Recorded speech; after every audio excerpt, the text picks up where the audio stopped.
Happy Easter, everybody. A little different this year, huh?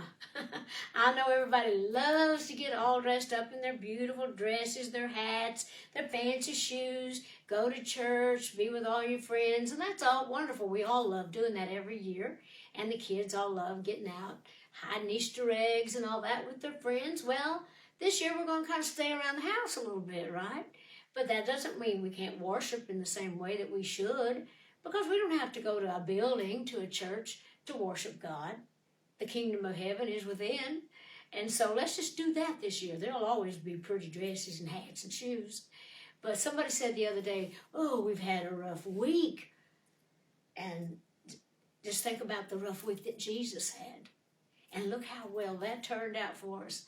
I'm going to sing about that. This is a song I've been singing for years. People love it. I usually do it with a choir.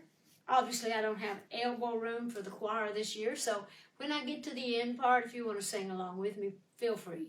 I'm going to simplify it a little bit. It's a song from disciple Peter's point of view, the one that loved Jesus so good and denied him.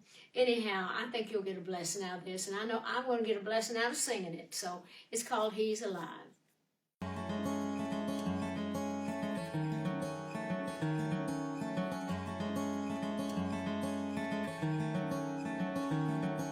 The gates and doors were barred and all the windows fastened down.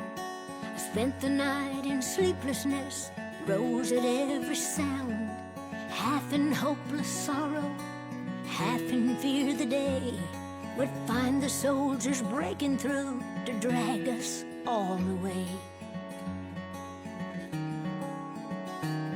Then just before the sunrise, I heard something at the wall. The gate began to rattle and a voice began to call. I hurried to the window, I looked down into the street, expecting swords and torches and the sound of soldiers' feet. There was no one there but Mary, so I went down to let her in. John stood there beside me, and she told me where she'd been. She said they moved him in the night, and none of us knows where. The stone's been rolled away, and now his body isn't there. So we both ran toward the garden, and John ran on ahead. We found the stone, an empty tomb, just the way that Mary said. But the winding sheet that wrapped him in was just an empty shell. And how or where they'd taken him was more than I could tell. Oh, but something strange had happened there, just what I did not know.